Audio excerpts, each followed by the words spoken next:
So tujuan daripada selama musim ini, terutama pada hari Pentakosta, the purpose of Pentecost, Penta artinya 50 setelah kematian Yesus. Ini yang ditunggu-tunggu oleh Yesus, bahwa penggantinya dia akan datang seorang penolong. Dan ternyata datangnya tidak seperti yang kita harapkan, datangnya berbeda dengan cara Yesus datang. Yesus datang tidak terkenal, tidak dikenal, dan tidak ada orang yang tahu. Hanya gembala-gembala yang tahu. Seorang bayi lahir dari perempuan yang tidak dikenal, seorang perawan muda, Maria, yang sudah bertunangan dengan Yusuf, tidak pernah melakukan hubungan seks, tidak pernah pacaran bersifat duniawi secara Hollywood. Mereka hormat dengan hukum Taurat. Dan Yesus lahir diumumkan oleh malaikat. Kedatangannya sudah dinubuatkan. Tetapi pada waktu Roh Kudus penggantinya Yesus, yang lebih menguntungkan ada dia daripada Yesus ada di bumi. Makanya Yesus menyelesaikan tugasnya sebagai domba Allah. Tetapi penolongnya akan menjadi kekuatan pemberdayaan kita untuk kita bisa hidup seperti Yesus hidup sebagai muridnya Kristus. Karena seorang murid, Lukas 6 ayat 40 dikatakan tidak lebih hebat daripada gurunya. Tapi akan sama, maksimum akan sama. So di gereja ini kalian akan belajar bagaimana Yesus memuridkan kalian supaya kamu menjadi rabi seperti Yesus, sama seperti serupa Kristus. Ada amin? So fokus daripada pengajaran, daripada setiap hari Minggu, hari Kamis atau nanti hari Kamis diganti dengan hari Selasa. Karena ada liburan Waisak. So kalian tetap bisa libur dengan keluargamu, tapi saya juga mau liburan dengan keluargamu tidak berarti lupa sama Tuhan. Karena kita tidak bisa hidup tanpa Tuhan. Yang kasih tahu itu bukan saya, Yesus yang kasih tahu. So kalau pencipta kita ngomong seperti itu, lebih baik kita setara dan sepakat dengan pencipta kita bahwa di luar Yesus pasti hancur hidup kita. Amin. So transforming your inner life adalah tema daripada this season untuk gereja GGA. Ini akan menjadi gereja yang secara intensional memuridkan setiap jiwa yang Tuhan panggil dan Tuhan pilih. So katakan pada kiri kanannya, aku ini orang pilihan Tuhan dan orang panggilan Tuhan. Bukan kamu yang panggil saya, bukan Ibu Indri yang panggil saya. Yesus yang specifically panggil saya. So ngomong sama kiri kanannya, supaya kamu tidak egois dan di tempat ini kalau hidup dalam komunitas, you'll die from your flesh, man. Okay? Tanpa carousel, tanpa hubungan dengan sesama dalam komunitas, kamu akan hidup semaunya sendiri, seenaknya sendiri. Saya dengerin message dari The Victory Church di Filipina, Every Nation. Dia ngomong seperti ini. Tujuan daripada kalian hidup bersama dengan Tuhan, itu tujuannya untuk bisa berjalan dengan Tuhan, bekerja bersama Tuhan, dan hidup bergaul dengan sesama. Murid Kristus yang juga berjalan dengan Tuhan dan bergaul dengan Tuhan. Makanya ada pernikahan. Makanya ada anak yang lahir dan ada pernikahan lagi.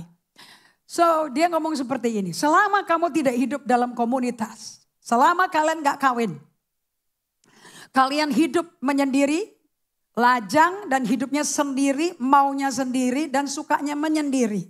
Ada orang yang kayak gitu? Ada orang kayak gitu?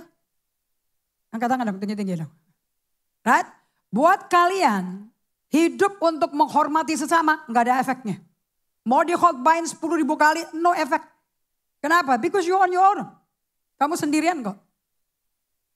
Hidup yang sendiri, maunya sendiri, dan enaknya sendirian.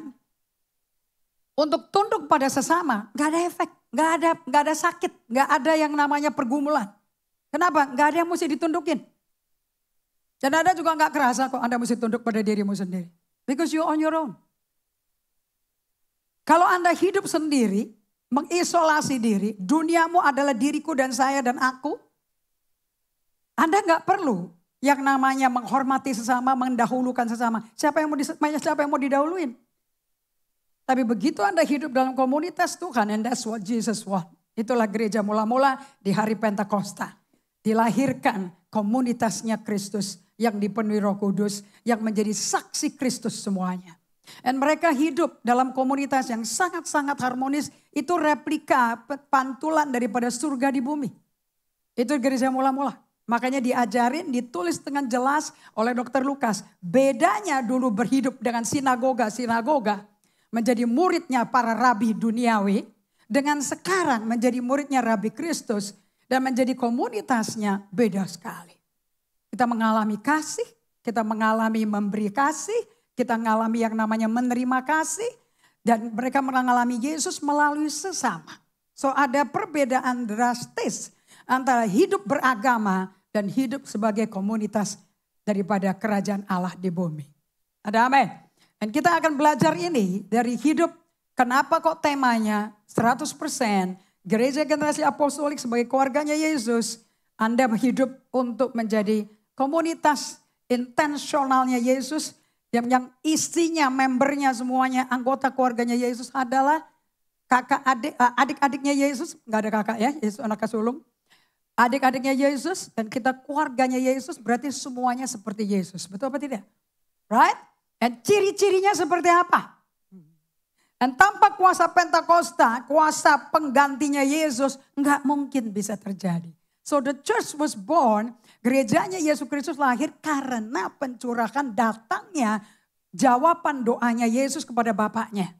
Kita lihat sebenarnya ke Yohanes 14 ayat 16. Yohanes 14 ayat 16.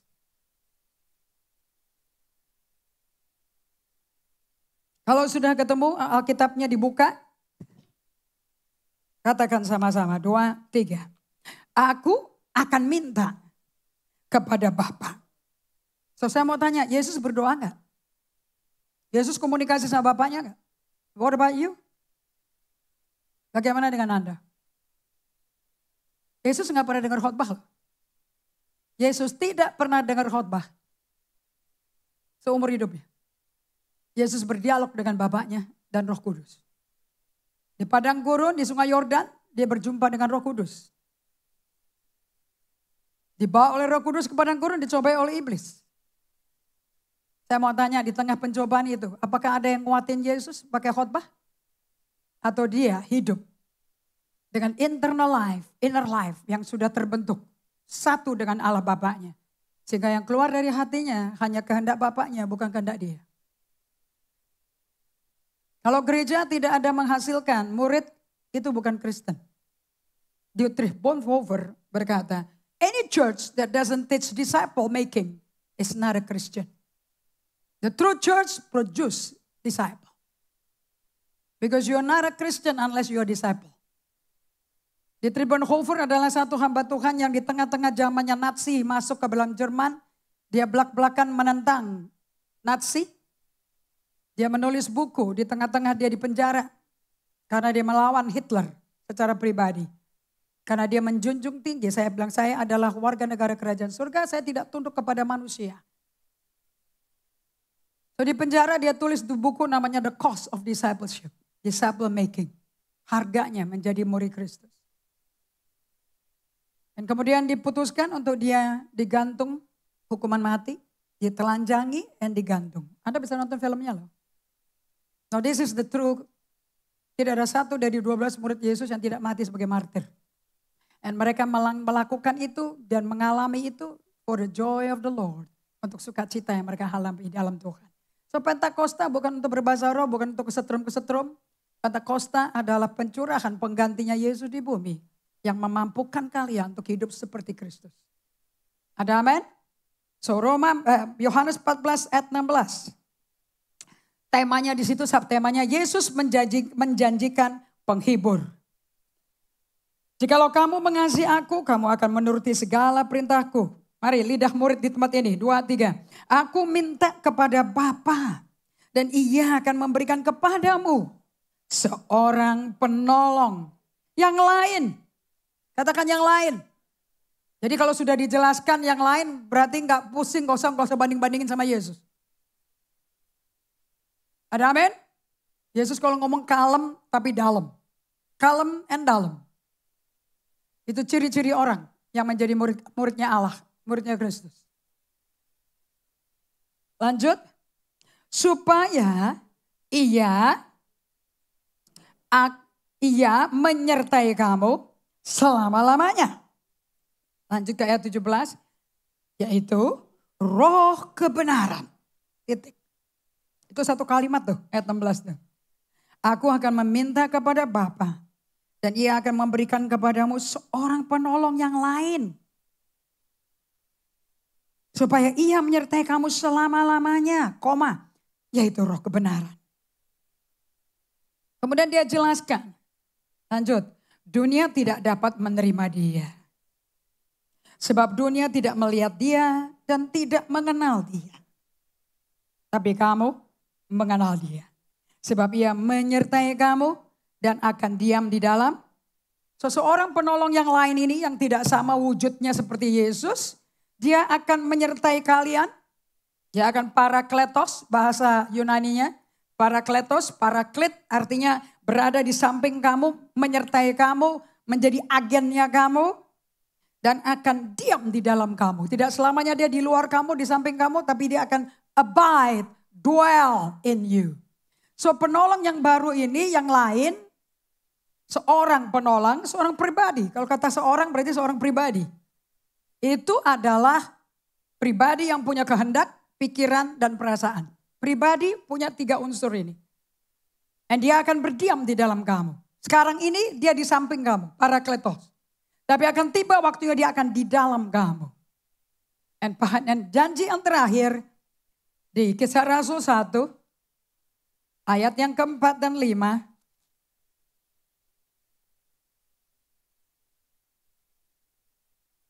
Mari semua para murid Tuhan katakan 2, 3. Pada suatu hari ketika ia makan bersama-sama dengan mereka, ia melarang mereka meninggalkan Yerusalem. So mereka bertemu dengan Yesus yang bangkit dari mati pada hari yang ke-40. Di mana? Pertemuan Yesus yang bangkit dengan muridnya. Yerusalem, right? Fokusnya Yerusalem. Lanjut. Dan menyuruh mereka tinggal di situ menantikan janji Bapa. Lingkari kata janji. Kalau kata janji berarti udah pernah dikasih tahu. Nothing is new. Kalau sesuatu itu baru ya bukan janji namanya. Baru bikin janji. Kalau sudah pernah, kalau dikatakan janji Bapak, kamu nantikan sini, tunggu janji Bapak. Berarti udah pernah diomongin, mundur, cari di mana janjinya. Buka Lukas 24. Kisah para Rasul ditulis oleh Dr. Lukas, so nggak mungkin kalian nyarinya di buku yang lain. Paling gampang ya apa yang Dr. Lukas tulis. Lukas menjawab Lukas. Ada amin? Lukas 24 ayat yang 49.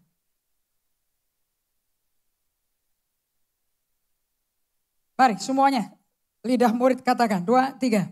Dan aku akan mengirim kepadamu apa yang dijanjikan Bapakku. Tetapi kamu harus tinggal di dalam kota ini. Sampai kamu diperlengkapi dengan kekuasaan dari tempat tinggi. Lingkari kata diperlengkapi. Dengan kata lain, tanpa janji Bapak ini kamu hopeless and useless and helpless. Orang percaya yang diperlengkapi dengan janji Bapa ini yang sudah dijanjikan akan bisa hidup seperti Yesus di tengah-tengah dunia yang penuh dosa. Kalau Anda tanya kenapa ada problem di dalam hidupmu, ya normal, orang ini bumi juga bumi isinya dosa semua. Dan di bumi ini udah hancur sama dosa, betul apa tidak? So kalau Anda gak ketemu problem, Anda manusia dari Mars kali. Satu-satunya planet yang isinya orang berdosa adalah bumi. Dan upah dosa maut, kamu kawin sama orang berdosa, kamu pun orang berdosa, makanya pilih orang berdosa. Dan kalau kamu problem dengan dosa, dengan upah dosa maut di perkawinanmu, mati hubungan, mati komunikasi, mati seks, mati cinta. What do you expect? This is the world of sin. We live in a fallen world. Kita hidup dalam dunia yang hancur. Jelas ini? So Anda jangan nyari surga. Surga adanya di hatimu. Heaven is in your heart. Gak ada di orang lain. So instead of demanding, nuntut orang lain memberikan pada kamu, no, you need to have it yourself. Karena Yesus memberikan penolong yang akan menyertai engkau dan diam di dalam kamu. Dan dia sama seperti Yesus tujuannya, menjadikan kamu serupa Kristus, tapi lain cara kerjanya. Do you understand this? Okay? Satu Allah, 3 fungsi yang dilakukan oleh Allah Bapa, Putra, dan Roh Kudus. Are you hearing me? Okay. So apa janji Bapa itu? Dan kamu harus tinggal untuk terima janji Bapa itu.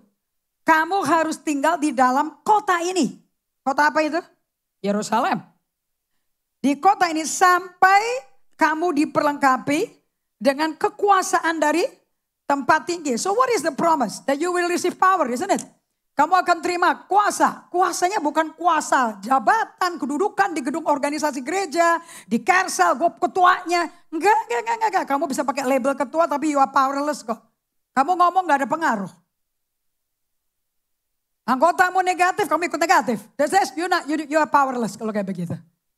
Power of God akan membuat kerajaan Allah ada di tengah-tengah kalian dan kehendaknya yang terjadi. Now that's power.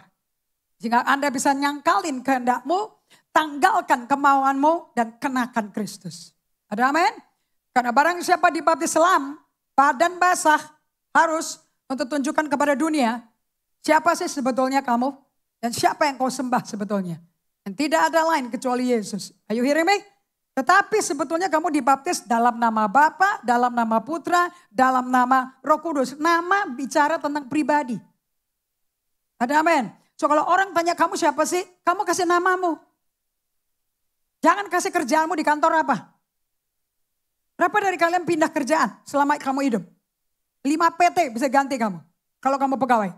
Siapa yang udah pindah lebih dari 3 perusahaan? Of course. Gak mungkin ada orang kerja di satu PT sampai 50 tahun seumur hidup. Gak mungkin. Nangkap ya? Karena semua perusahaan mengalami perubahan policy. Yang mungkin kamu gak cocok. Do you understand this? Oke. Okay. Berapa kalian pernah masuk ke gereja lebih dari satu? Angkat tangan tinggi-tinggi. Yang pindah gereja, yang kerja di kantor sekretariat gereja, pindah-pindah terus. Dari kantor sekretariat ke kantor sekretariat. Ada satu kerajaan yang kamu gak bisa pindah-pindah. Dan kamu diberdayakan untuk stay di situ. Namanya kerajaan surga. Beda. Bos kamu bukan pendetamu, bukan gembalamu. Bos kamu adalah Yesus Kristus. Dan rohnya tinggal di dalam kamu. Dia mau, he will be with you and he will abide in you. Dia akan diam di dalam kamu. Kalau Anda belajar practicing the way, Anda belajar emotionally healthy spirituality, practicing the way. Dan saya tambah lagi teman baru saya, just a friend. Okay, dari Jody yang kita pakai devotionnya untuk Lent, untuk menuju masuk ke dalam masa Paskah. Dan sekarang dia masuk ke dalam masa damai sejahtera Allah membuat jiwamu tenang.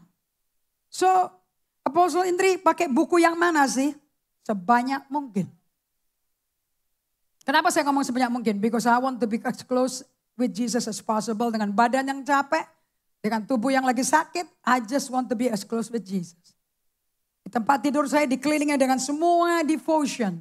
Dari Ruth Charles Simons, Jody Nitzig, Peter Scazzero, John McComber. Dari bukunya John Ortberg, Soul Keeping. I do a lot of devotion. Kadang-kadang saya badannya lagi capek, saya nggak baca Alkitab, I meditate. Karena di dalam meditasi ini isinya firman semua. That's how the word become you. Satu hal kamu dengar khotbah, tapi itu informasi di kepala. Habis itu tutup buku, lupa. But when you spend time with God, kamu duduk bersama dengan Tuhan, jangan sisihkan waktu. I hate that word. Jangan sisihkan waktu, jangan sampingkan waktu. Fix a time to be with Jesus. Mau capek, mau ketiduran, just panggil Roh Kudus, aku mau fix this time to be with you. Daripada aku nyantol ke sosmed kiri kanan, ngeliatin orang upload apa, why don't I see you? Tapi kalau engkau gak tolong, aku gak kuat, badanku lagi capek Tuhan. And he helped me. Semua permintaan yang sesuai kehendak Allah pasti Tuhan bantu. Banyak permintaan kamu yang Tuhan gak ngapa-ngapain, because it's not his will. Ada amin? So dikatakan bahwa kamu akan terima kuasa. Wah, siapa yang gak kepingin punya kuasa? Kuasanya buat apa? Balik lagi ke Kisah Rasul. Katakan menantikan janji Bapa. Ya, the key is the waiting. Ya, waiting itu bukan ngabisin waktu, mainan sosmed, katanya gak ada duit. Bayar pulsanya berapa? Bukankah handphonemu butuh pulsa? Mesti bayar? Ada tagihan Telkomsel, tagihan Indosat, betul enggak? Biar pakai internet juga kamu mesti bayar. Saya bayar bisnet di rumah. I pay one year in advance. But I pay, saya mesti punya uang. Tapi kalau 1 tahun itu saya pakai untuk mendengar firman kan beda daripada nonton-nonton film. Saya lihat orang-orang di pesawat actually nonton movie loh. Drakor. Tante-tante pakai iPad kecil.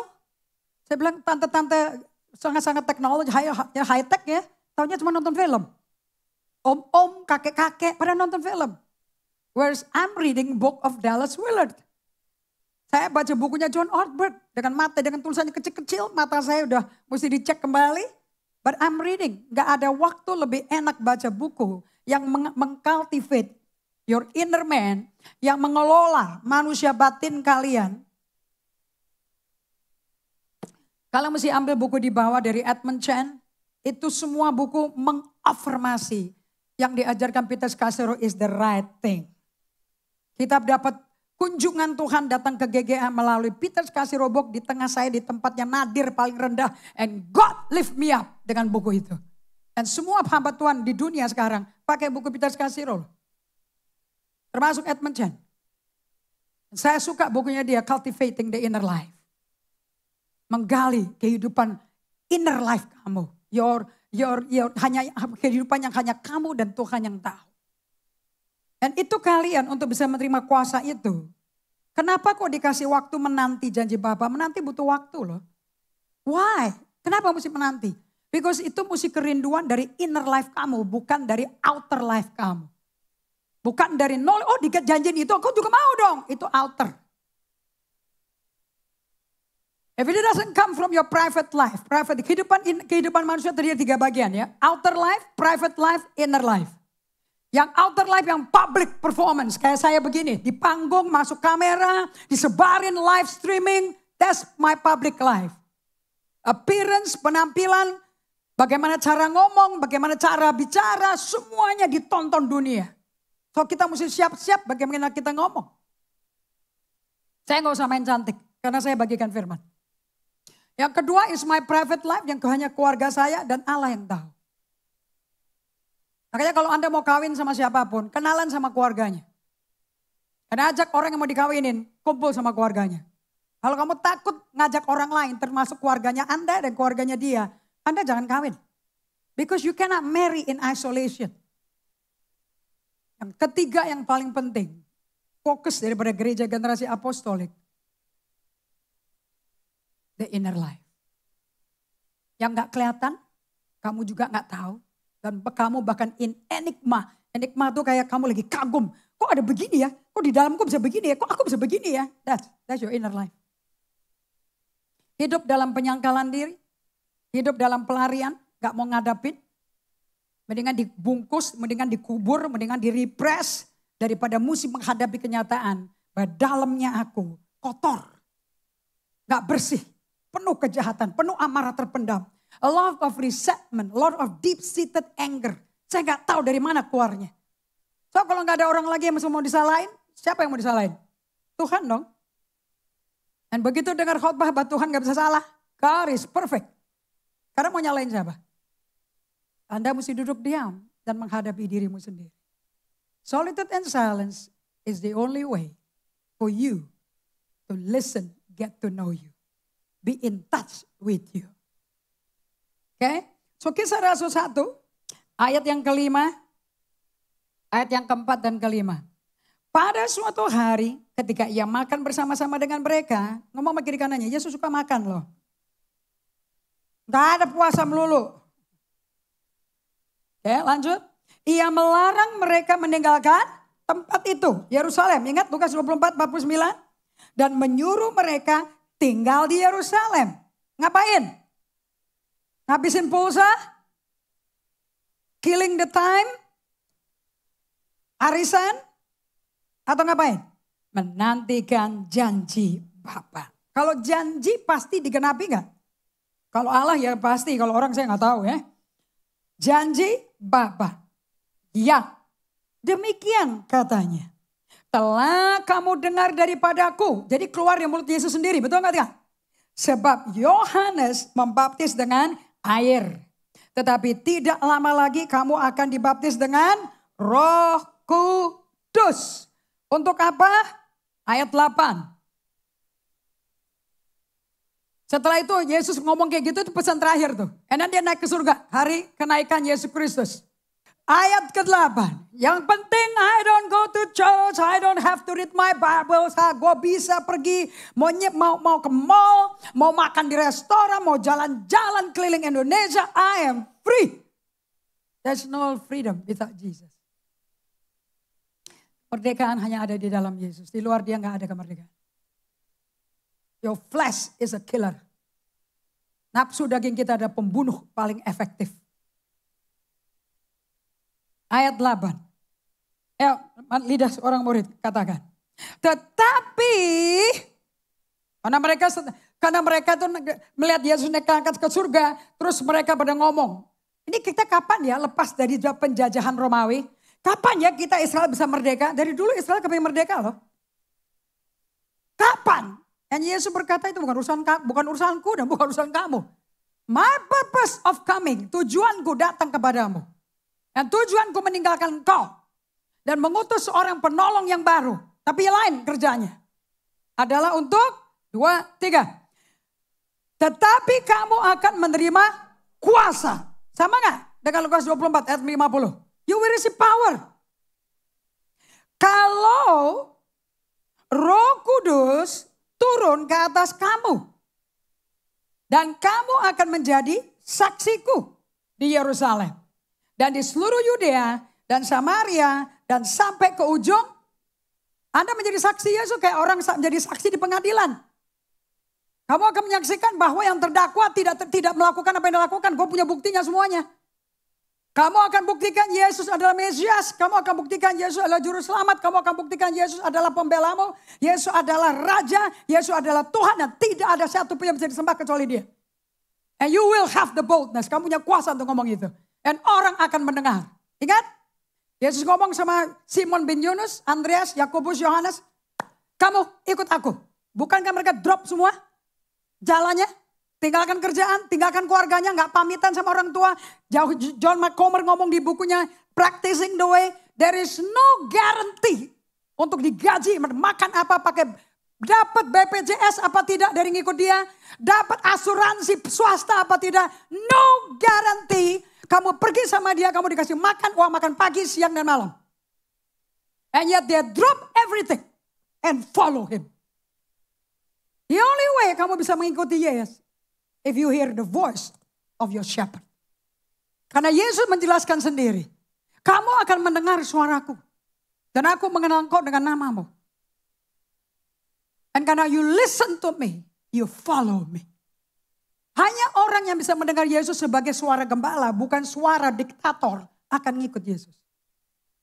Dan suara gembala beda sama seorang pemimpin. Suara gembala adalah suara caretaker, pelindung, pemelihara. Yang tahu hidup Anda inside out. Sehingga Anda bisa andalkan hidupmu pada dia. That's why they drop everything. Sekalipun dalam perjalanan 3 tahun, Petrus tidak mengenal dia. Dia katakan bahwa Petrus cuma recognize, is only an acquaintance of Jesus. Cuman kenalannya Yesus, but he doesn't know Jesus.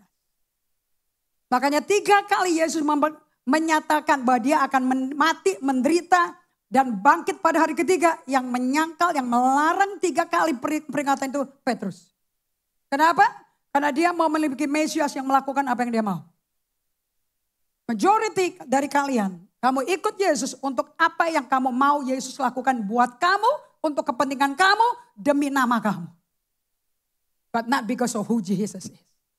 Makanya dikasih seorang penolong yang akan diam di dalam kamu, gak akan keluar masuk. Roh Kudus gak pernah in and out. Di Amerika ada burger namanya In and Out Burger. Tetapi di kerajaan Allah Roh Kudus stay, dwell, meno inside of you. Dia gak punya rumah lain untuk taruh kepalanya kecuali tinggal di dalam kalian. Tujuannya untuk apa dia tinggal di dalam kalian? To transform your inner life. Karena kamu gak bisa jadi saksi Kristus sampai kamu mengalami perubahan di dalam batin kamu. Dan kita akan belajar hari ini. So tema daripada pengajaran sepanjang tahun ini untuk GGA Until Jesus Come for sebetulnya adalah intentional disciple making Church. GGA adalah gereja yang intensional dalam membuat murid. Gak ada kata kerja dari kata benda murid. Adanya membuat murid, bukan pemuridan. Amen. So kita lihat ada 5 arena dalam kehidupan seseorang. Oke. Kehidupan seseorang adalah terdiri dari, slide-nya boleh dikeluarin 5 arena itu. Sony kerja keras pagi hari ini karena saya tambahin notes. Kalau nggak ada keluar slide-nya, it's okay, just the word. Oke. Okay? 5 arena yang kalian mesti kenal. Karena kita hidup di 3 dunia ini. Oke. Okay? Bisa mundur ke slide yang ketiga. Slide ketiga. Oke. Okay? Dunia yang pertama, this is the public world. Ini dunia yang publik lihat. Naik mobil apa dia? Oh, dia datang ke gereja pakai Alphard. Oh, dia datang ke gereja, dia pakai Gucci. Oh, dia pakai handbagnya Chanel. Oke, okay? Public appearance. Alright?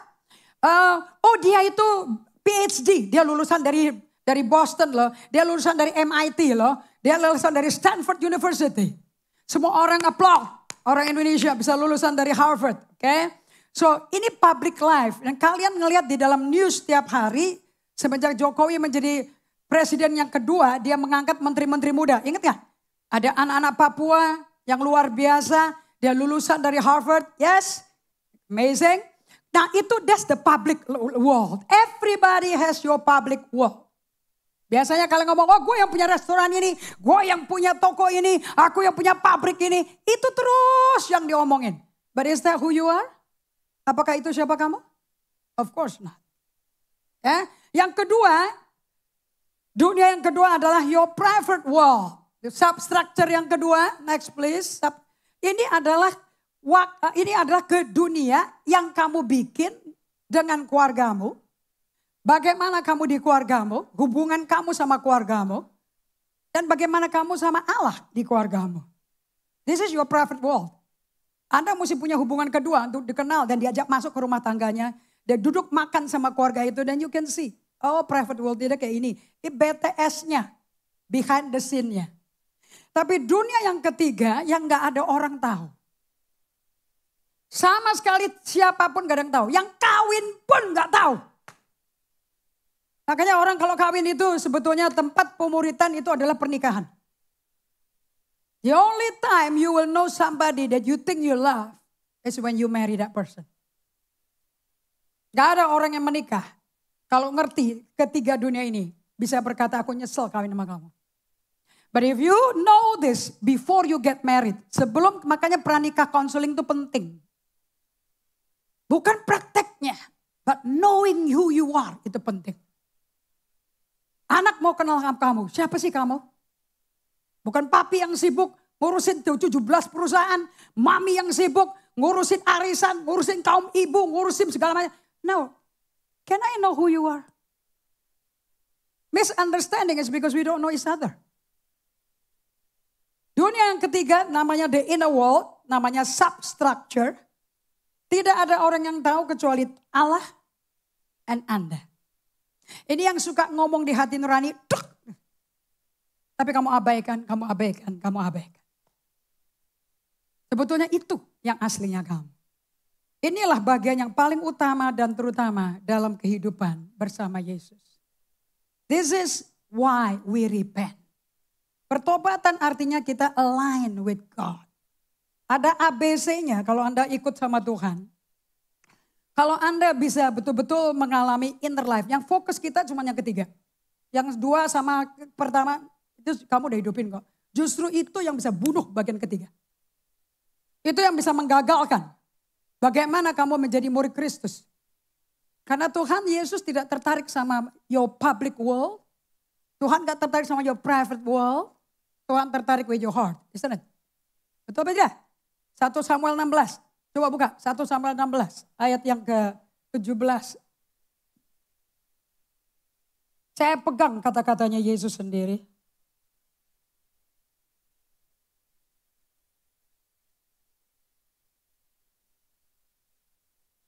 Satu Samuel 16 ayat 7. Semua lidah murid akan berkata, 2, 3. Tetapi berfirmanlah Tuhan kepada Samuel, janganlah pandang parasnya atau perawakannya yang tinggi. Sebab aku telah menolaknya. Loh kalau Allah aja nolak, kenapa kamu terima? Betul apa tidak? So Tuhan kira-kira tahu nggak? Kalian tuh semua suka orang-orang yang badannya tinggi-tinggi. Yang kate-kate nggak dilihat. Ah, betul apa tidak? Tuhan tahu kan? Bukan kasih Saul itu ganteng. Wah tinggi gede dari suku Benyamin. Sekali berdiri semuanya kayak kerdil-kerdil. Betul apa tidak? Bukankah Simpson itu ganteng dan tinggi? Yes. Gak ada orang pendek-pendek tertarik. Makanya waktu Tuhan mencari penggantinya Saul. Ukurannya Daud, ukuran apa? Pendek, kecil, keriting. Pipinya merah-merah kayak blush on. Kalau Saul kan jabang kayak Elvis Presley. Kumis semuanya jenggot. Berbulu dadanya. Daud gak ada bulu. Kulitnya halus.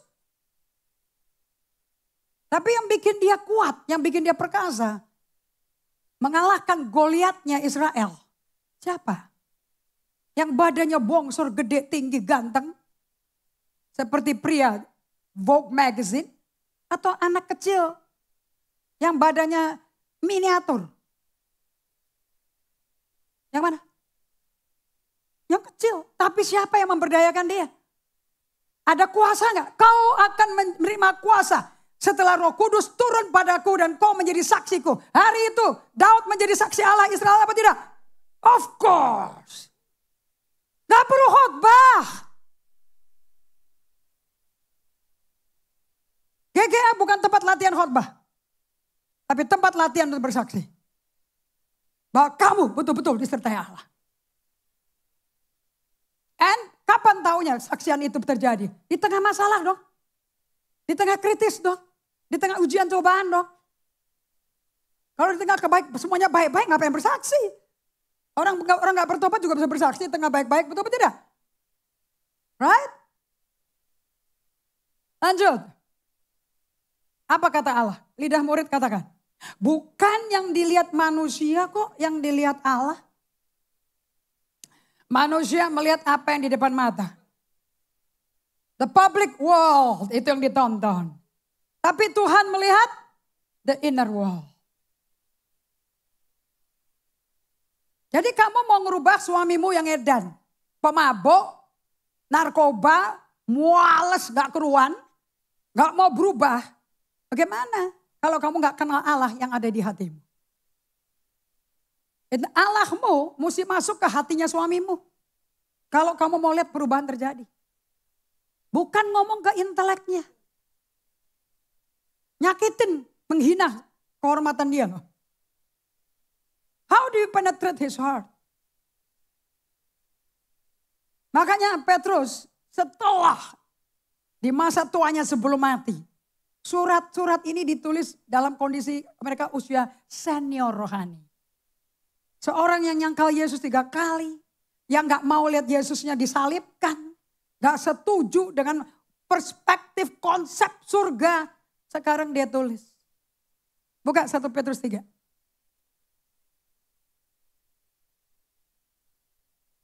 Makanya kalau menjadi anggota sel yang dilihat penampilannya semua. Wah, yang mukanya tidak dandan.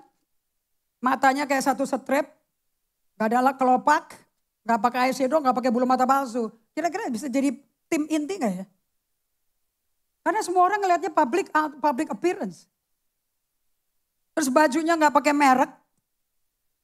Gak ada ngebrand bintang film pop Indonesia atau bintang film pop dunia. Bajunya kaos oblong. Merek joki. Kira-kira diangkat gak jadi pemimpin ketua sel? Ya kalau kamu nilainya pakai public appearance gak masuk. Gak mungkin masuk. Tapi kalau kamu lihat hatinya. Dan Allah lihat hatinya. Dan Allah pilih dia. Dan Allah bentuk dia. Dan isi dengan seorang penolong. Yang membuat dia penuh damai. Penuh ketenangan. Dan kuasanya keluar di tengah-tengah musuh. Dan mengalahkan segala musuh. Kira-kira dipilih gak? Gak usah dipilih, kamu juga minggir. Kamu akan minggir dari dia. Kamu akan berkata, anak siapa ini? Bukankah itu yang dilakukan oleh Saul? Anak siapa ini? Baru silsilah keluarga berperan. 1 Petrus 3 ayat yang keempat.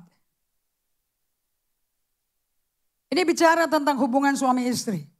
Tapi saya percaya ini berbicara tentang hubungan dengan siapa? Karena kita tidak bisa hidup sendiri. Betul atau tidak? Ayat 4, katakan sama-sama. Tetapi perhiasanmu ialah manusia batiniah yang tersembunyi. Garis bawah ya kata tersembunyi dikerasin tuh. Gak berarti kamu gak lihat. So God works in mystery. Tuhan tuh kerjanya penuh rahasia. Bahasa Inggrisnya mystery. I like the word mystery. Berarti kamu gak bisa nebak. Kamu gak bisa terjemahin. Kamu gak bisa urai. You know it takes God to do something about it. It takes God untuk sesuatu bisa dapat ku mengerti. Kalau enggak mungkin bisa. Siapa bilang ikut Tuhan gampang? Siapa bilang jadi murid Kristus gampang? Siapa bilang hidup ini mudah? Siapa bilang menikah itu enak?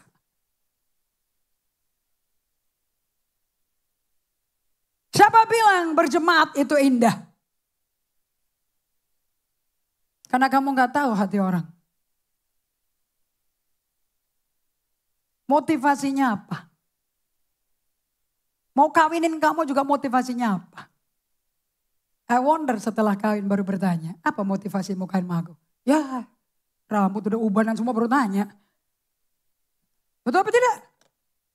Tapi kalau sebelum menikah kamu cek ini dulu. Di buku PMC kita, pranikah counseling ada loh. The will, the spiritual will. You need to be honest with yourself. Saya tahu kok. Pasangan yang gak jujur sama Tuhan, sama diri sendiri. I know that. Love is only a season. Ayat 4. Lidah murid katakan, 2, 3. Tetapi perhiasanmu, ngomong sama kiri kanannya, kamu gak punya duit kan buat beli emas kan? Lu gak punya duit kan buat beli mutiara kan? Yang 1 biji 1 juta. Jadi kalau pakai kalung 50 biji, lu tahu kan leher lu harganya berapa? 50 juta. Nangkep ini? Anda pernah lihat kalungnya Ratu Elizabeth, mutiara semuanya sekeliling. Dan dia punya klep, cepitannya aja 1 miliar. Karena emas putih, ruby dan berlian. Hanya klepnya aja. Belum termasuk bijinya mutiara. Dan 1 mutiara kalau itu Mikimoto. 1 tergantung size-nya. 1 biji yang paling kecil 1 juta. 1 seiji. Kamu beli di Indonesia sepasang 12 juta. Kalau ini sekecil ini 1 juta minimum. Kalau pakai merek branded 10 juta 1. So 1 leher bisa 10 miliar. Jangan stres. Emang perhiasanmu bukan itu kok. Emangnya kamu Ratu Elizabeth? Kamu Ratu Kerajaan Surga? Ratu Elizabeth. Siapa yang bisa merebut perhiasan manusia batin yang tersembunyi? Siapa? Kamu hanya mengagumi 1 penonton dalam hidupmu. Tuhan Yesus. The audience of 1. Kalau mau impress the audience of 1. Namanya Christ Jesus. Dialah mempelai laki-laki kita. Lanjut. Tetapi perhiasanmu ialah manusia batiniah yang tidak binasa. Gak bisa binasa laginya. Yang berasal dari roh yang lemah lembut dan tentram. Yang sangat berharga di mata Allah. Tulis di sampingnya. The only audience of my life. The audience of 1. Yang bisa menghargai kamu cuman Allah. Kalau kamu dihargai Allah, kamu pasti dihargai manusia. Karena Daud dihargai rakyatnya. Daud tidak menjadi raja karena pemilu. Daud diangkat menjadi raja oleh Allah. Dan rakyat meminta untuk dia ditahbiskan sebagai raja di Hebron. 3 tahun kemudian menjadi raja di Yerusalem. Makanya lambangnya negara Israel adalah the Star of David. Bintangnya Daud. So, kembali ke 1 Samuel 16 ayat 7. Apakah Anda Petrus di masa tuanya? Apakah Allah berkata pada Nabi Samuel, yang paling berharga dari Tuhan adalah your inner life? Yes or no? Is your inner life everything? Makanya Anda jangan sibuk dengan segala macam pelayanan, segala macam kesibukan supaya dilihat dan dihargai, dapat upah, dapat applaud. Kalau di gereja cari applaud. Dan kamu cuma sibuk dengan public life. Di GGA kamu sibuk dengan public life, pasti dihargai. Gak mungkin enggak. Karena kamu yang bikin acara di acara ini. Kamu bikin kesibukan di panggung ini. This is panggung ya. This is not mimbar loh. Panggung performance of public life. But is that your private life? Or is that your inner life? Kalau engkau mati yang dicari Tuhan yang mana? Inner life atau public life? Manusia mengucapkan apa di depan peti jenazah? Public life atau inner life? Anaknya pasti ngomong inner life. Gak ada orang mencari guru yang galak. Gak ada orang cari guru yang pinter. Tapi orang mencari seseorang yang menyentuh hatinya. Yes or no? That's what you remember about a person. Betul? Dan itu yang berharga bagi Allah. Kembali ke ayat 7, 1 Samuel 16. 2, 3. Tetapi berfirmanlah Tuhan kepada Samuel. Jangan pandang parasnya atau perawakannya yang tinggi-tinggi. Jangan tertarik sama laki-laki yang ototnya gede-gede tuh. Di bicep, tricepnya tuh. Paha. Sekarang iklan-iklan. Paha pilates. Ibu-ibu habis melahirkan 10 anak. Pahanya bisa seperti wanita gadis. Paha pilates diumumkan gitu. Saya bilang really? Aku ngurusin batinku aja gak kelar-kelar ngurusin paha. Mau paha seksi gak gemuk sama sekali. Gak ada ceking-ceking juga ada selulite. Mau digosok pakai daun pepaya juga tetap ada selulite. Halo? Kalau datang ke ibadah mikirin selulit. Mikirin semua otot-otot yang gede-gede di lengan kalian. Kalau ada orang yang tertarik sama kamu. Setelah pengajaran ini kamu mesti ngomong. Are you interested in my muscle? Or are you interested in my inner life? Saya jamin dia gak bisa jawab. Apaan tuh inner life? Something that is hidden and mysterious. Yang membuat kamu mikir 1000 kali sebelum lo kawinin gue. Jadi jangan buru-buru bulan madu sebelum mengatakan I do. Bulan madu setelah I do. Jangan pre-I do. Tapi post-I do. Dan setelah I do, no way out. No way out. Halo? Is it doable? Of course. Karena inner life kamu tempat tinggalnya Roh Kudus. Dan kalau kamu bergaul dan membuat kesadaranmu akan kehadiran dia itu real setiap hari. Of course you can. Karena kamu akan memiliki roh lemah lembut. Kamu akan memiliki roh yang betul-betul manis. Orang duduk sama kamu tentram. Anak kecil gak mau dekat sama orang Farisi kan? Tapi anak kecil lompat di pangkuan Yesus kan? Because of the Spirit. Ayat 7, katakan sama-sama. 2, 3. Tetapi berfirmanlah Tuhan kepada Samuel. Jangan pandang parasnya atau perawakan yang tinggi. Sebab aku telah nolaknya. Bukan nolak sebagai pribadi ya. Nolak dalam posisi raja. Bukan yang dilihat manusia, yang dilihat Allah. So kalau Allah tidak ngelihat public appearance, public world, Tuhan gak ngelihat your private world, tetapi Tuhan melihat your inner world. So kita mulai hari ini kalau bertobat kita melihat yang mana? Fokus yang mana? Tetap public, tetap private, atau inner life. Hidden life.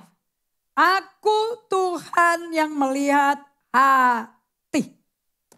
Lalu Isai memanggil Abinadab, Isai itu papinya Daud. Menyuruhnya lewat di depan Samuel, bapaknya promotor. Tapi Samuel berkata, orang ini pun tidak dipilih Tuhan. Celup. Pernah gak Anda ngerasa dengar suatu perkataan, celup langsung. Nah ini ngomongnya halus, tapi kontennya jelek. Ada orang teriak-teriak, tapi gak ada konten. Ada gak? Ada orang di sini? Which kind of person are you? So kembali kepada slide. So 3 hal yang kita akan fokuskan di sini. Untuk betul-betul mengalami transformasi yang terjadi di inner life kalian. Di dalam hati. Anda akan mengalami perjalanan kehidupan seperti Yusuf. Maupun seperti Simpson. Supaya Anda bisa sungguh-sungguh ditransformasi. Untuk menjadi 3 hal. Catat ya, gak ada di slide. Nomor 1. Kenapa transformasi mesti terjadi? Kenapa kok kamu mesti melakukan emotionally healthy spirituality practice and create this as a habit sebagai kebiasaan baru? And why do you need to understand practicing the way? The way di sini adalah Yesus. Kisah Rasul 19 jelasin itu. Anda mesti datang ke kelasnya hari Kamis dan Selasa untuk understand this. Hanya untuk kita yang ada di dalam keluarga Kersel GGA. 3 hal yang akan terjadi pada waktu Anda mengalami transformasi dari kehidupan dunia inner life. Manusia batin yang tersembunyi. Pakai istilah 1 Petrus 3 ayat 4. Perhiasan yang berharga di mata Allah adalah manusia batiniah yang tersembunyi. Itulah yang namanya dunia inner life. Manusia batiniah yang tersembunyi. Are you hearing me? Oke. Number 1. Pada waktu kamu mengalami transformasi oleh kuasa Roh Kudus yang kamu terima pada hari Pentakosta. Anda akan menjadi authentic in your worship. Number 1. Anda akan menjadi authentic, original, asli, tulen. Dalam penyembahanmu, ibadahmu. Worship bukan nyanyi. Worship adalah ibadah. Nomor 2. Transformasi dalam inner life kita. Membuat kita menjadi a broken person in our walk with Jesus. Kita menjadi orang yang hatinya remuk, rendah hati dalam berjalan dengan Tuhan Yesus setiap hari. Membuat kita menjadi orang yang remuk hatinya. Dengan kita berjalan bersama Yesus setiap hari. Nomor 3, kita bisa menjadi orang yang berani dalam pekerjaan kita bersama Tuhan. We can be courageous in our walk with Jesus. Kalian menjadi orang yang authentic in your worship. You become a broken person in your walk with Jesus. And you can be courageous in your doing with Jesus. 3 hal yang perlu difokuskan dalam transformasi dalam dunia manusia batin yang tersembunyi ini. 3 hal yang akan menjadi fokus kita. Kita singkat dengan ABC. A, B, C. A, bahasa Inggrisnya. Alignment, keselarasan.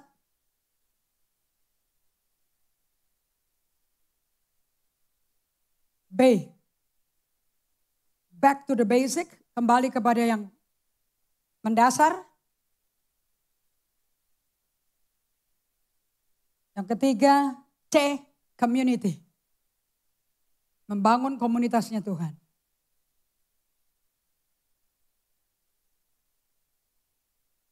Kita akan belajar ini di minggu depan.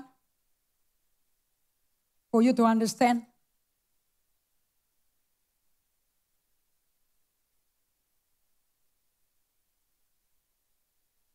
Kembali ke slide. Kelima arena.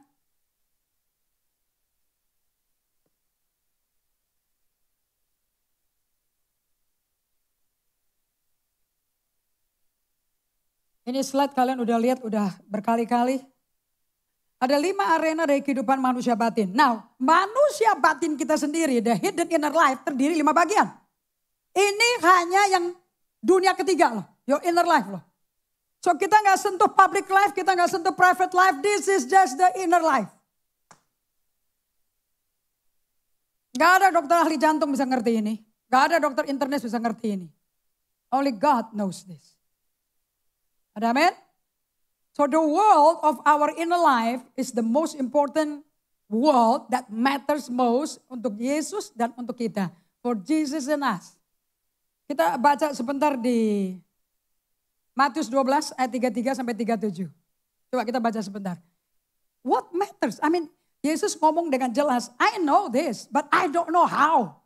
Untuk saya bisa mengerti bahwa inner life saya di atas my outer life, my appearance. Pada waktu saya punya nama baik, dirusakkan masuk sosmed, dibikin hoax. Yang keluar foto-foto cantiknya apostle.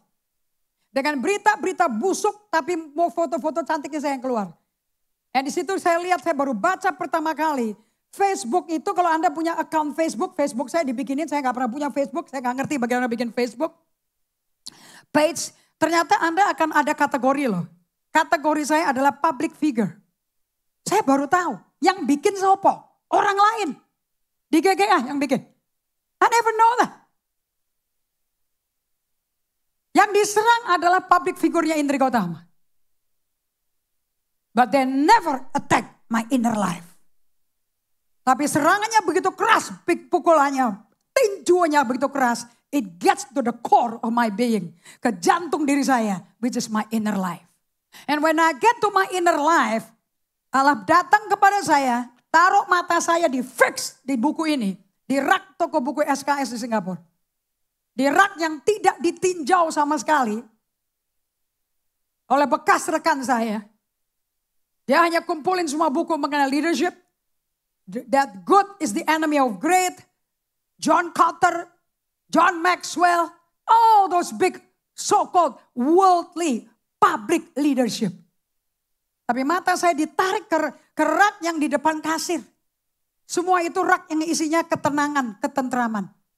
Orang yang aktif, yang a doer, do something, gak akan nengok ke rak itu. Tapi Tuhan bawa saya ke situ 2016. Dan baru saya tahu perubahan itu dari inner life. Bukan public world. Bukan public life yang diubah-ubah. Bukan ganti model rambut, ganti bulu mata palsu. Bukan ganti dandananya, gak perlu. Gak usah operasi plastik. Seperti para pengusaha yang ditangkap, yang gak bisa masuk ke Indonesia lagi karena gak diterima, ditangkap pasti masuk penjara. So mereka operasi plastik semua. Changing your face, look, doesn't change you. You're a crook and you will always be a crook dengan segala macam lampiran mukamu. But this book membawa kamu ke your inner life. And kalau kamu true to yourself, you're true to God, you're true to other people. Gak ada orang mau kawin, gak ada orang mau satu sel sama penipu. Satu hari ngomongnya kayak gini, satu hari ngomongnya seperti ini. Sama lama orang berkata, who are you? Aku gak bisa percaya sama kamu loh. Di dalam memajukan kerajaan surga, ada harta yang akan diberikan, ada uang, ada investasi yang akan dibuat dalam hidupmu. Saya gak berani loh taruh uang ke kamu. You understand this? It hurts, but it will build you up. Hanya orang yang cinta kamu bisa ngomong seperti itu. Orang yang gak cinta kamu, ya langsung ditinggalin. Or you become like them. Karena burung yang bulunya sama, ngumpul. So kita baca sama-sama. We are actually our heart. Jadi kalau mau tanya siapa kamu sebetulnya, ya siapa kita sebetulnya, ada manusia batin tersembunyi itu, betul atau tidak? That's who we are. Jangan lihat penampilan lagi dong, jangan lihat di keluarga kayak apa. Bukankah kita di keluarga pernah ngomong seperti ini, saya ngomong sama papi saya seperti ini. Papi kalau di kantor sama sekretaris papi, orangnya cantik dan pinter, gesit kerjanya. Wah, saya senang sama dia. Kenapa bisa hehehehehe ketawa? Tapi kalau sama anak sendiri, diajak ngomong juga kagak, ditengok juga kagak, dielus juga kagak, ditepuk bahunya juga kagak, diajaran juga kagak. Who are you, Dad? Anak nanya ke bapak, terutama dari 4 anak Indri yang nanya. Yang lain, nerimo apa adanya. Sudahlah, daripada ribut-ribut di rumah, sudah ya dia kayak gitu ya sudah, ya silakan.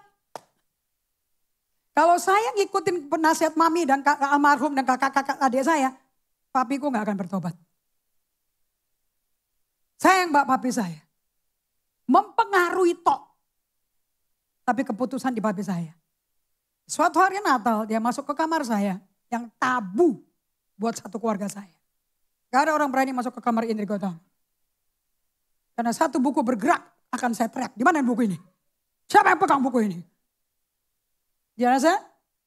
So that's what I was. Tapi itu bukan saya sesungguhnya loh. And so papi saya ketuk pintu. Karena ini doa saya dari batin yang paling dalam. Doa yang didengar bukan dari intelek. Doa yang didengar bukan dari kondisi ketekanan kamu in your private world. Doa yang didengar dari batinmu. Itu yang menyentuh hati Tuhan. Karena that's where Jesus live. Makanya doa yang sungguh-sungguh benar-benar didoakan oleh orang benar. Benarnya sama Tuhan, alignment. Besar kuasanya. Dinamikanya besar sekali. Orang sakit akan sembuh. Sebab saya masuk ketuk kamar saya. Ini doa saya, Tuhan kalau betul memang kau dengar doaku, bikin papi masuk ke kamarku. That's just impossible. Karakter dunia berdua kita tolak menolak nggak sama sekali. Yang kesamaan sama papi saya adalah keras kepalanya dan tekadnya kalau udah mau melakukan sesuatu nggak ada orang bisa stop, itu sama.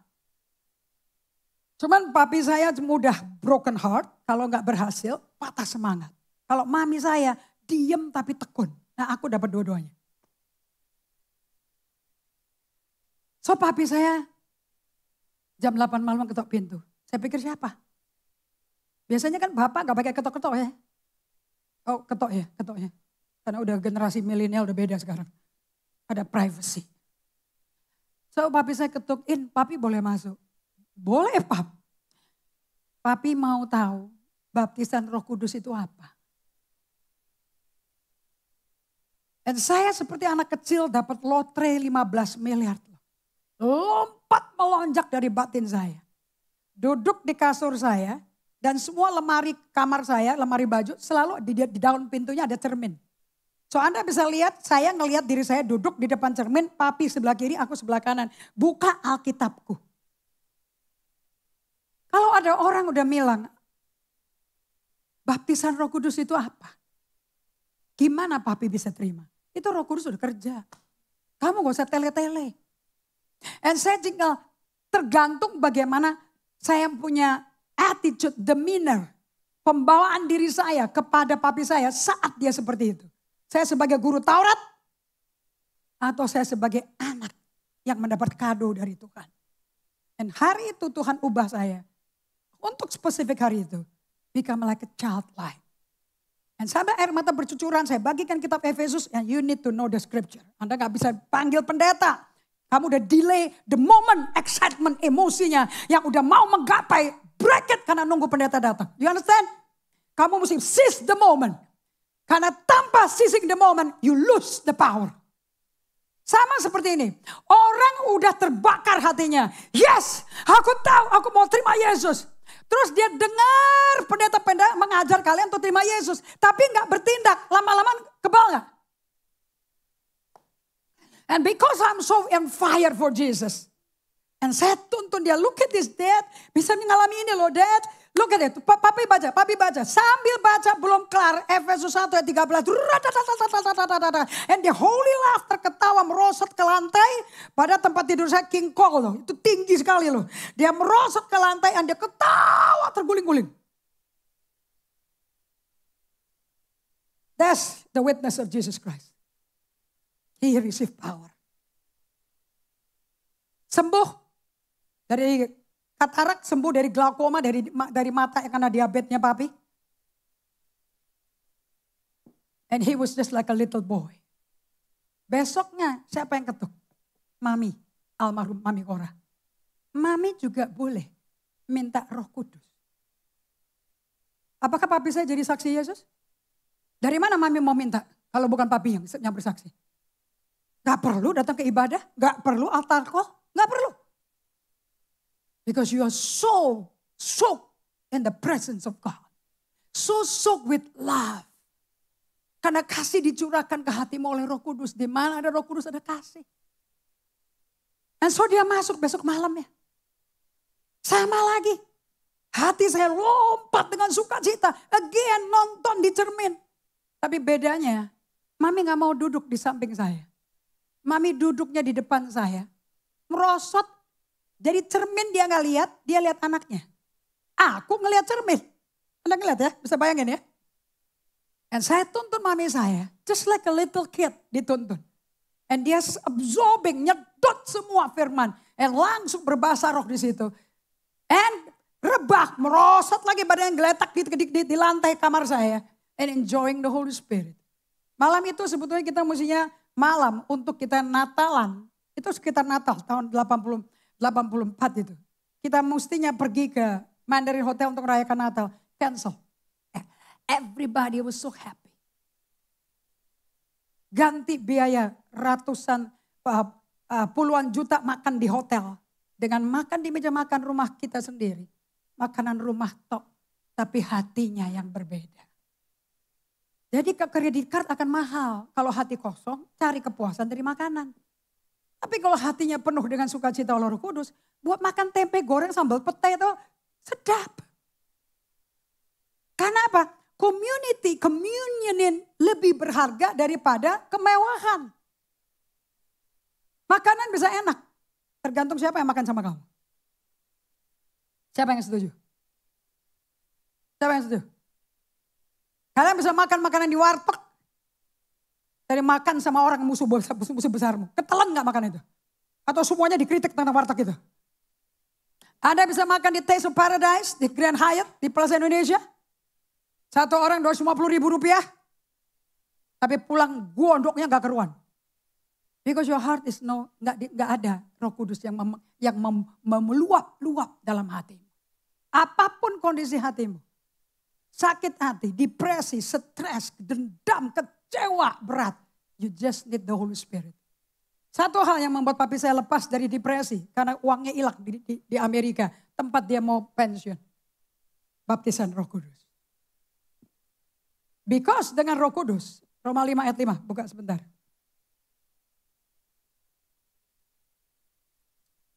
Roma 5 ayat 5.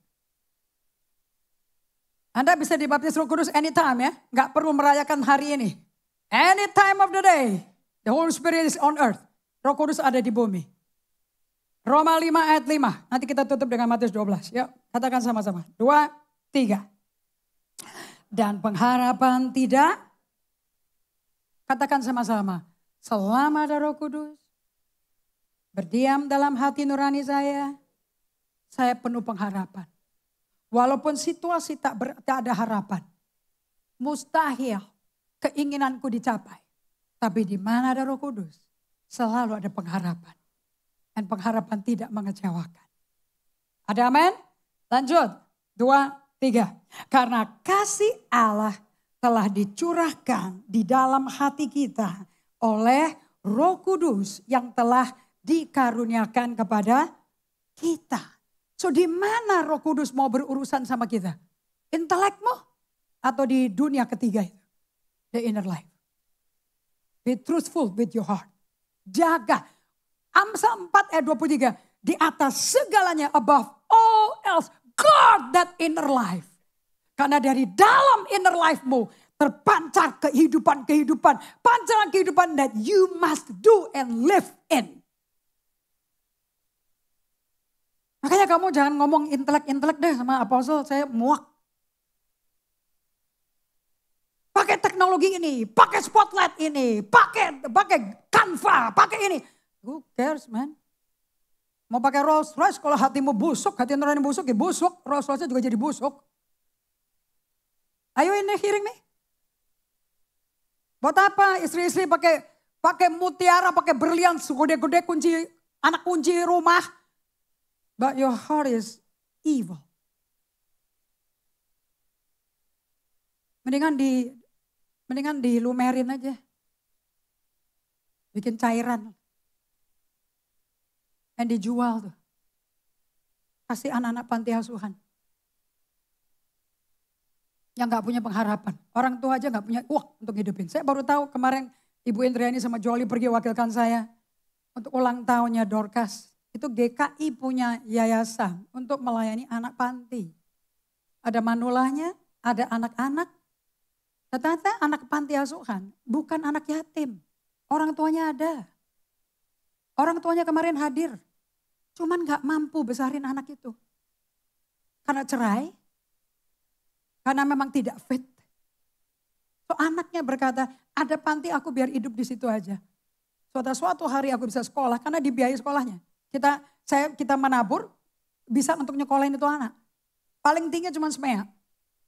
Kecuali ada orang mau adopsi mereka untuk dibiayai untuk ke kampus. Supaya nanti bisa ngidupin orang tuanya. See, did you know your heart can actually love people yang hopeless? Dan tanpa baptisan Roh Kudus, you're nothing. Believer begin by believing Jesus will empower you. Kita tutup dengan Matius 12. Yuk, kita lihat di sini. Selama bulan ini, you will experience Pentakosta, oke?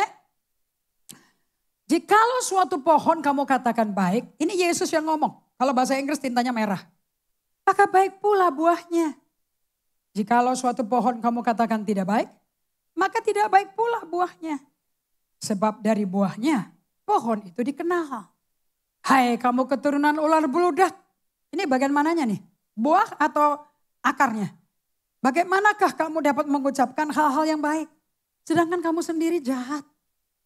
Karena yang diucapkan mulut meluap dari hati. Hati-hati kalau ngomong tuh keceplos. Kalau ada, melalui day by day, exercise daily. Kamu kalau masuk ke EHR, Emotionally Healthy Relationship, kamu akan belajar loh. Do you know that you don't always need to talk in front of people? Kamu tidak harus menunjukkan bahwa kamu tahu, bahwa kamu harus punya kuasa untuk bicara. There's time that you are diam. Ada waktu kamu kalem dan kamu diam. Bukan minder. Bukan membuktikan, you don't need to prove bahwa kamu bisa melakukan itu. Kamu pintar. Orang tahu kamu pintar. Orang tahu kamu bijaksana. Di Alkitab gak ada orang pintar ya. Di Alkitab cuma ada dua macam manusia. Bebal atau bijaksana. No other in between. Wise or fool. So orang yang bisa melakukan day by day, you will get to know hati kamu berapa persen of foolish heart. Hati kamu berapa persen a wise heart. In this book. Saya enjoy kitab Amsal because of this. Karena dia mengubah hati saya. Kalau dulu kita bahasa Roh Kudus fokusnya ke bahasa roh. Terang aja kamu kesetrum, kamu getar semua badannya sampai keluar kata-kata. But you don't understand the word. Tapi kalau kamu hidup dipimpin Roh Kudus dan berdiam Roh Kudus dalam kamu dan dipenuhi Roh Kudus setiap hari. Dan ditransformasi oleh Roh Kudus inner life kamu. You will walk with power. Power to do what? To witness Jesus. Seperti Daud kecil tuh. Untuk menaklukkan hikmat orang berhikmat yang kelas dunia. Karena yang diucapkan mulut meluap dari, apakah ini inner life? Kenapa mesti ada carousel? To show your inner life. Orang yang baik mengeluarkan hal-hal yang baik dari perbendaharaannya yang baik. Dan orang yang jahat mengeluarkan hal-hal yang jahat dari perbendaharaannya yang jahat. Tetapi aku berkata, this is authority. Dia supersede semuanya. But I say to you. Tapi aku berkata kepadamu. Setiap kata sia-sia yang diucapkan orang harus dipertanggungjawabkannya pada hari penghakiman. There will be a day of judgment loh. Karena menurut ucapanmu engkau akan dibenarkan. Dan menurut ucapanmu pula engkau akan dihukum. Boleh gak saya ganti begini? Karena menurut hatimu engkau akan dibenarkan. Dan menurut ucapanmu, menurut hatimu pula kamu akan dihukum. Yes or no? Karena apa yang diucapkan mulut meluap ke hati. Meluap dari hati. Right? Penutup. So jagalah hatimu dengan segala kewaspadaan. Karena dari situlah yang dijaga apa? Dolarmu atau inner life-mu? Above all else, guard your heart. Above all else. Above all else. Dari Ken Blanchard dan timnya. Phil Hodges and timnya. Dari buku Lead Like Jesus. Kunci pertama dan kunci utama pengajaran buku itu cuma satu. Above all else, guard your heart. Your inner world. For everything you do flows out of it.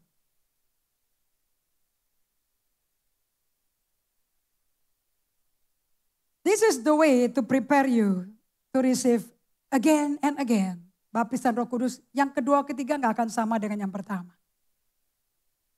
Because it will be a sweet walk with Jesus. It will be a transformation walk with Jesus. Beda sekali. Saya mau kalian pelajari baik-baik. Betapa Tuhan fokus ke hati kita. Sampai dia operasi hati kita. Yeskiel 36, ayat 26 sampai 28. Amazing. Kamu akan kuberikan hati yang baru. Berarti hati kita rusak gak? Manusia batin yang tersembunyi itu rusak gak? Yang tahu siapa? Hanya Tuhan. Betul? Karena kita kan gak sadar kalau yang rusak kerusakan hidup kita gara-gara hati kita. Right? Dan roh yang baru di dalam batinmu. Dan aku akan menjauhkan dari tubuhmu hati yang keras. Dan kuberikan kepadamu hati yang, siapa yang bisa merubah hati? Hanya Tuhan. Ini perjanjianku.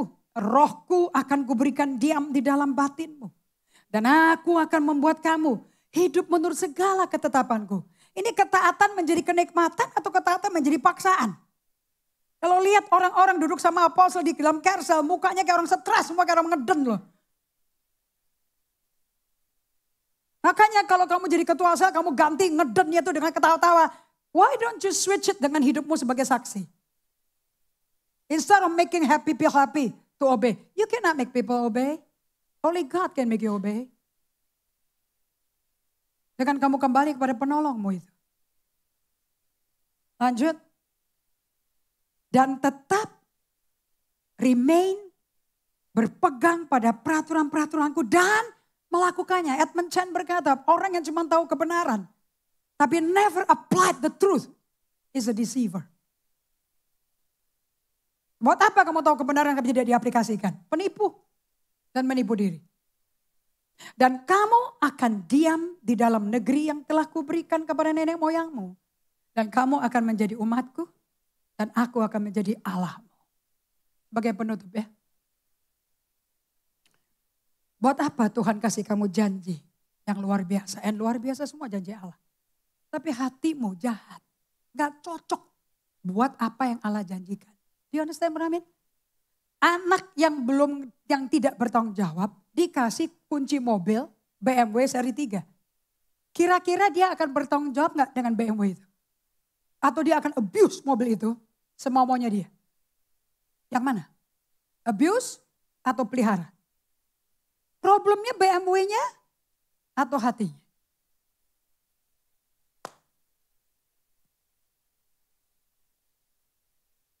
Kamu cerai sama istrimu, kamu cerai sama suamimu. The problem is perceraiannya, ketidakcocokannya atau hati kamu? Hati kamu. Makanya Tuhan percaya, tidak ada perceraian. Kalau sampai ada surat cerai keluar, karena kekerasan hatimu. The core penyebab daripada kehancuran hidupmu is your heart. Masuk ke gunung es di bawah permukaan hidupmu. You see your heart. Tundukkan kepala.